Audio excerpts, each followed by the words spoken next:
What is going on, everyone? Tenha here, and a lot of you guys were excited that I would be doing a showcase for DILUC with the R5 weapon, right? So we're gonna go ahead and do some build comparison.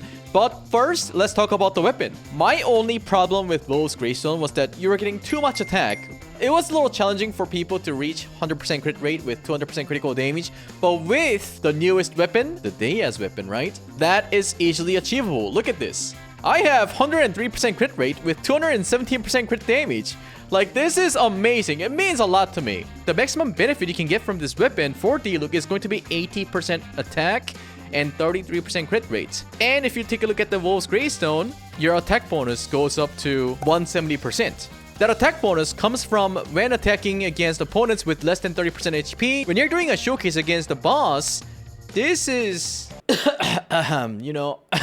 I don't really like anything situational, so yeah. And note that the base attack of these two Claymores are the same. So the maximum damage from this weapon is actually higher than when you're using Deia's weapon.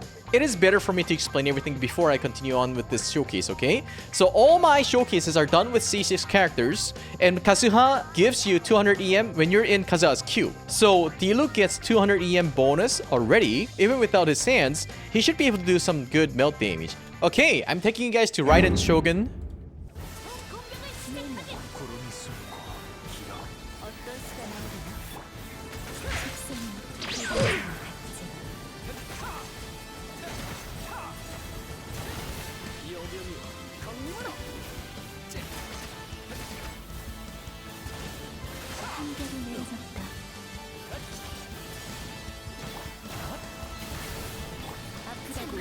I would say the damage that I see here is very, very nice, and I would say it's rather more consistent compared to Wolf's Gravestone. Okay, so we are at Masanori again. We're gonna see how much damage we'll be doing casually, because, you know, when I was going against Raiden Shogun, it was kind of, you know, iffy.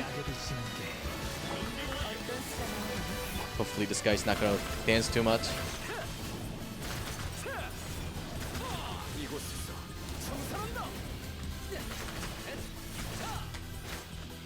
Okay, so without Wolf's Gravestone, I do feel like the max damage kinda got lowered. And it also could be coming from my artifact as well. I've been using Elemental Mastery Sands because I was getting too much attack for my Wolf's Gravestone. And because we're using Kazuha, I think it might be better for me to use attack sands here. But we will see about that later, okay? Because I really want to see how it would feel like to use Ayaka instead of Yelan. I'm gonna give her the Doughblade. Let's remove all her stuff. Hopefully she doesn't do much damage. This thing goes away too. Okay. Alright. Seems good. Okay, here we go.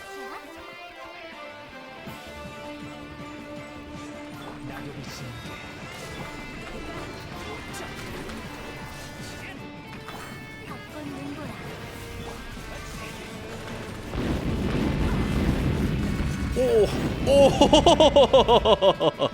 This is what you would see if you use Ayaka as a support. But that damage is very satisfying. And also, I know that I will 100% crit, so it feels really, really good. However, when it comes to the value of this weapon, I don't think this weapon is worth like $300 for you to invest, unless you're gonna be pulling this specifically for Deia. The reason why I say this is because there is a max HP bonus that you get by using this weapon, and DILUC is not getting this benefit. When it comes to sands, right? I would still recommend you to go for EM sands, because DILUC can use Yelan or Xingqiu so that you can consistently vape. When it comes to reactions, Elemental Mastery is very important, and unless you have characters that can help you with your EM, then I would say EM sands is still one of the best. However, compared to 200 EM versus 400 EM, there is something called Diminishing Return.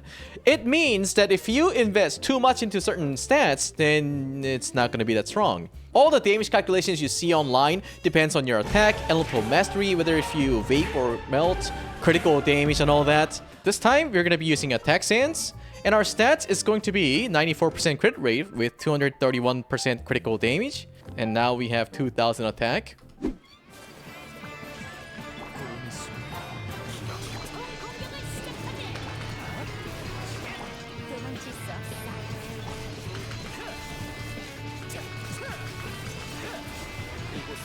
Oh, it died too fast. So the damage is better when you're using attack sands.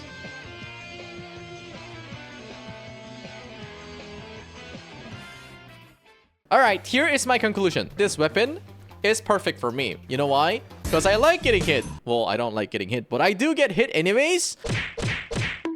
So when it comes to Spirit Beast, I would say this weapon is more stable. So I feel good about it. And the fact that I can get this kind of stats, it makes me very happy. But in terms of money value of this weapon, it's not going to be that high. So please keep that in mind that if you were planning to spend money for this weapon, I want you to consider it twice. And also, yes, this weapon is going to be rare. If you were to talk about character that will be added to standard banner, right? For example, Tighnari, I'm actually getting scared if we won't be able to see this weapon ever again on a rate up banner. Because we know that we're not gonna get rate up Tighnari anymore, right? So if you're a collector, you can probably go for one copy, but more than one copy, I would say that's kind of copium. Just use Wolf's Gravestone. Honestly, I don't know what I was thinking when I was going for R5 weapon, but I guess I was getting prepared for future C6 Dea, right? Because I'm a whale and I will be spending money on future characters and I will be losing 50-50s. And just like how I got my Tighnari to C6 eventually, I would probably get my Dea to C6. But overall, I'm very happy that my weapon is no longer conditional.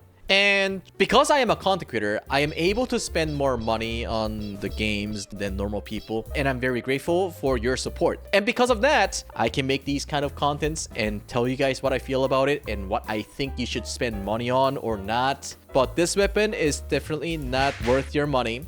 I would still have to say Wolf's Gravestone is the best weapon for him. I hope you guys enjoyed this showcase. Please let me know in the comment section what you want me to do next or what you want me to showcase next. Make sure you guys leave a like and subscribe to my channel, and I'll see you in the next video. Adios.